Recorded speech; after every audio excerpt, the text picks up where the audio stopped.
I'm Joe Catalano with an AM Quincy news update for Tuesday, June 24th. 30 people have now taken out nomination papers to run for elective office in Quincy this year. All 9 city council seats and 3 school committee seats are on the ballot this fall. All the incumbent councilors except Ward 3 Councilor Ian Kane and Councilor at Large Nina Liang are seeking re-election. School committee members Tina Cahill is seeking re-election. Emily Lebo and Doug Gutrow are not. As of yesterday, 9 people had taken out papers to run for Councilor at Large, 6 for school committee, 3 for Ward 1. Ward 2 Councilor Richard Ashe is unopposed right now. Walter Hubley and Kathy Thrun are both certified to run for Ward 3. In Ward 4, incumbent James Devine is certified, and Virginia Ryan has also taken out papers. Ward 5 Councilor Dan Minton is certified to run again, and Maggie McKee is also certified to run for Ward 5.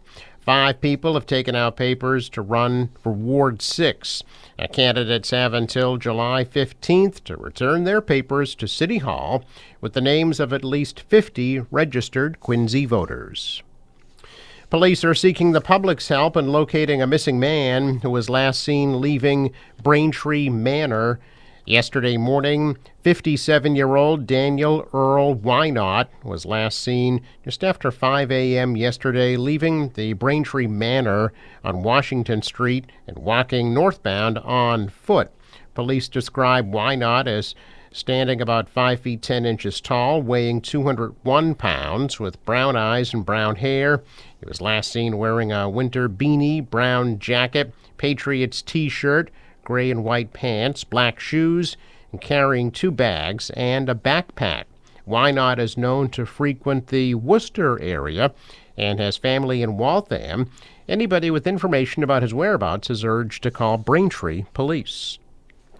Governor Maura Healey will be in Braintree today to announce the filing of a bill intended to strengthen infrastructure, disaster preparedness, and streamline permitting for new housing in Massachusetts.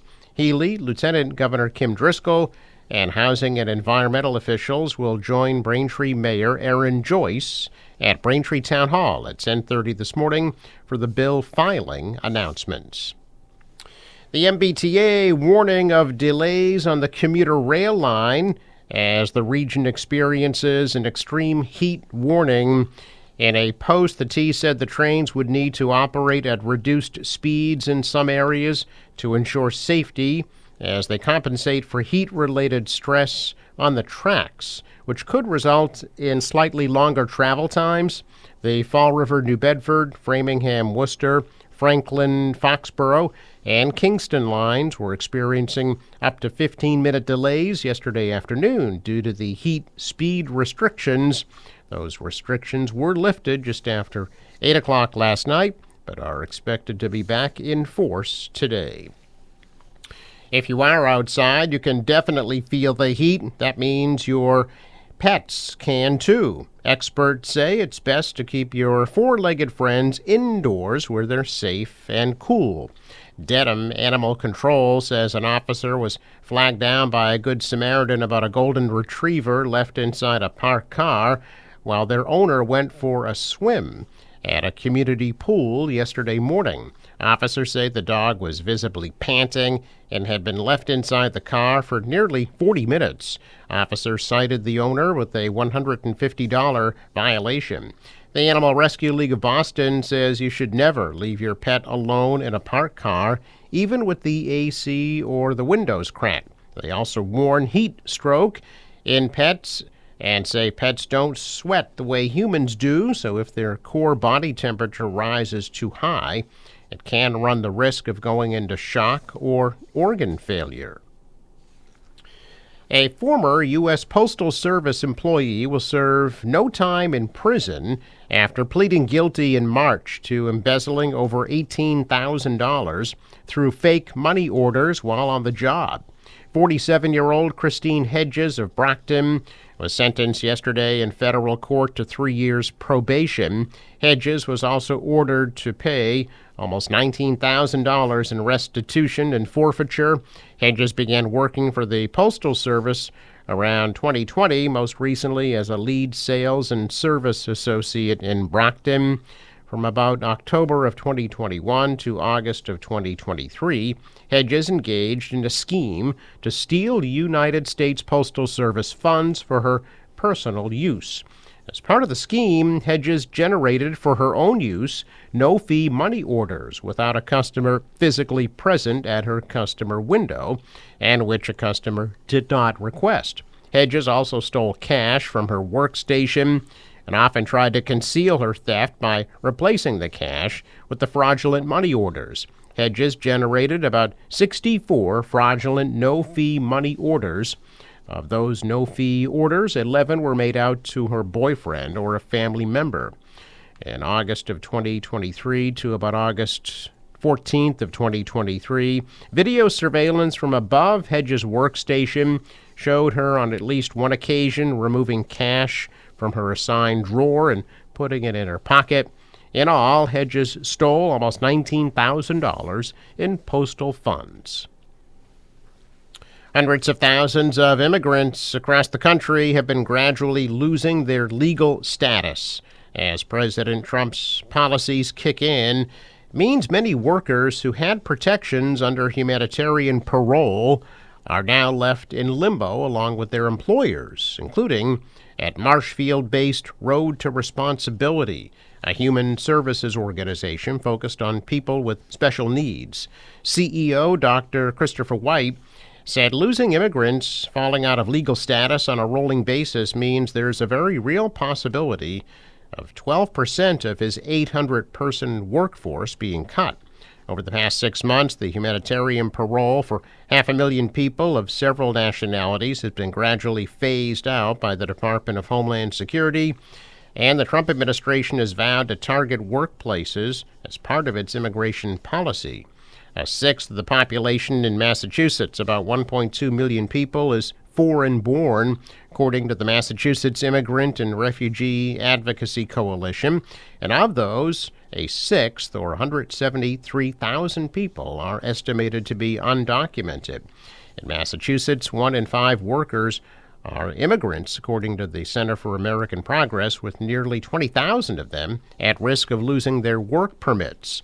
There are many temporary legal immigration statuses, and many are being eliminated piecemeal. Road to Responsibility fears getting into trouble with the government or even raided by Immigration and Customs Enforcement. The problem, White says, is there's no way for them to know who has fallen out of status unless they're told by the workers themselves. DHS says that those who get a notice that their protections have been revoked must leave the country immediately.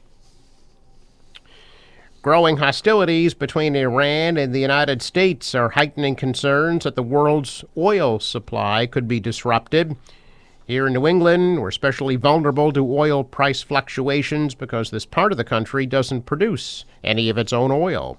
So gas prices, even electric rates, could be impacted by what's happening in the Middle East. If Iran closes the Strait of Hormuz, the narrow 21-mile wide choke point at the Persian Gulf, the price of gas may skyrocket. That's because 20% of the world's crude oil passes through there every day. In recent weeks, as uncertainty grips the Middle East, oil prices have already started to climb.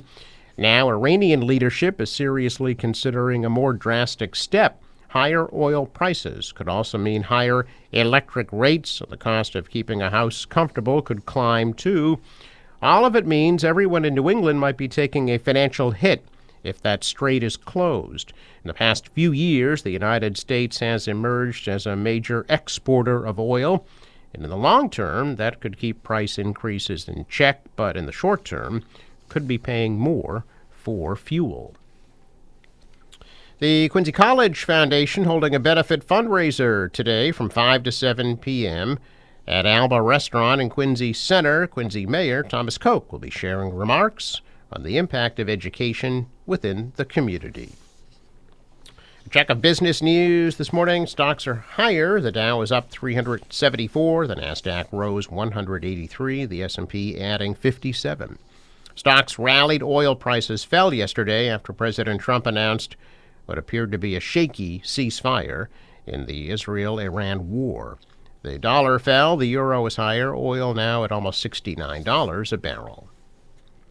In sports, Red Sox lose to the Angels 9-5. They're back at it tonight on the West Coast at 9:38 p.m. The National Weather Service forecast an extreme heat warning is in effect, with a high today estimated at 102 degrees, feels like temperature of 110. For tonight, hazy and lows drop to about 80. For tomorrow, hazy, warm, humid with some afternoon showers at a high of 93. For Thursday, mainly cloudy, much cooler, high of 73. Friday, cloudy and a high 72.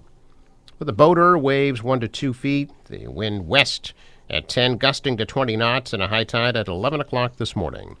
Sunrise 5:08, sets at 8:24. I'm Joe Catalano with an AM Quincy news update for Tuesday, June 24th.